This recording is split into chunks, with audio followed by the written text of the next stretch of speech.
Bismillahirrahmanirrahim. Assalamualaikum warahmatullahi wabarakatuh. Perkenalkan, nama saya Qori Sulistini Rahayu. Saya adalah mahasiswi semester 4 dari jurusan Komunikasi dan Penyiaran Islam Universitas Islam Negeri Sunan Gunung Jati, Bandung. Kali ini saya akan mereview buku yang berjudul Filsafat dan Etika Dakwah karya Bapak Aang Ridwan. Beliau merupakan dosen Fakultas Dakwah dan Komunikasi di Universitas Islam Negeri Sunan Gunung Jati, Bandung, sekaligus Ketua Jurusan Komunikasi dan Penyiaran Islam. Oke teman-teman, di dalam buku ini kita dapat mengikuti rangkaian demi rangkaian yang penulis urutkan sehingga kita dapat memahami isi dan maksud dari buku ini. Teman-teman, mungkin kita sudah tidak asing lagi dengan kata etika. Nah, etika di sini mempunyai arti memperhatikan tingkah laku manusia dalam mengambil keputusan yang berkaitan dengan moral.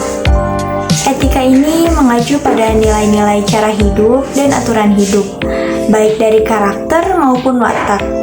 Lanjut, karena di dalam judul buku ini pun tertulis kata dakwah, maka dari itu sasaran buku ini adalah dai atau pendakwah. Lalu, apakah perlu seorang dai belajar etika? Jawabannya tentu saja sangat perlu. Karena dengan begitu, dai dapat memberikan pedoman atau contoh kepada masyarakat. Seorang dai tentu saja memberikan ajaran agama kepada semua umat yang dasarnya menjadi nilai etis yang berlaku di masyarakat sehingga memudahkan masyarakat menerima ajaran dakwah. Lanjut, apa perlu seorang dai belajar filsafat? Bagi kalangan muslim, filsafat sudah dipandang negatif karena tidak ada relevansi antara dakwah dan filsafat. Jadi, mengapa seorang dai harus belajar filsafat apabila hal tersebut dapat menyebabkan keraguan terhadap konsep ketuhanan? Nah, teman-teman, di dalam buku ini akan diungkap tuntas sehingga kita menjadi tahu bagaimana sih relevansi antara filsafat dan etika dakwah. Penulis juga mengungkapkan bahwa filsafat dalam konteks luas dapat diartikan sebagai aktivitas yang dilakukan oleh seseorang ketika ia berusaha mencari pemahaman dan kebenaran fundamental tentang dirinya, tentang dunia, dan tentang kehidupan yang dia jalani.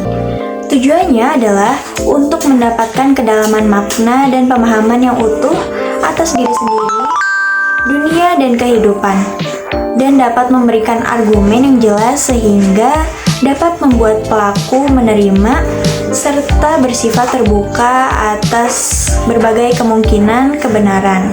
Dalam kajian filsafat, etika ilmu yang menitik beratkan pada refleksi kritis dan rasional etika bermaksud membantu untuk manusia bertindak secara bebas tetapi juga harus dapat dipertanggungjawabkan.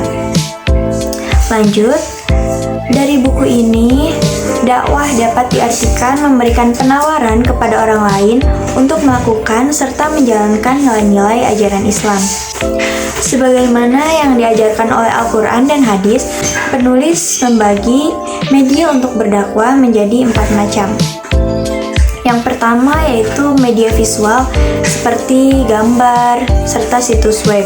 Yang kedua, media audio seperti radio. Yang ketiga, media audiovisual seperti televisi dan video YouTube. Dan yang keempat, ada media cetak seperti surat kabar, buku, dan majalah. Di masa kini, teknologi semakin canggih. Pelaku harus menyadari bahwa masyarakat kontemporer adalah tipe masyarakat yang cenderung mudah stres dan mereka juga terkadang butuh siraman rohani. Namun juga mereka tidak memiliki waktu yang banyak, sehingga itulah yang membuat mereka malas untuk menghadiri acara pengajian atau kajian.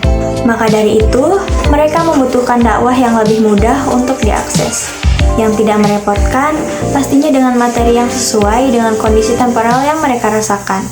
Mungkin sekian review buku dengan judul Filsafat dan Etika Dakwah karya Bapak Aang Ridwan. Mohon maaf apabila ada kesalahan dalam penyampaian saya. Wabillahi taufiq wal hidayah. Wassalamualaikum warahmatullahi wabarakatuh. Terima kasih.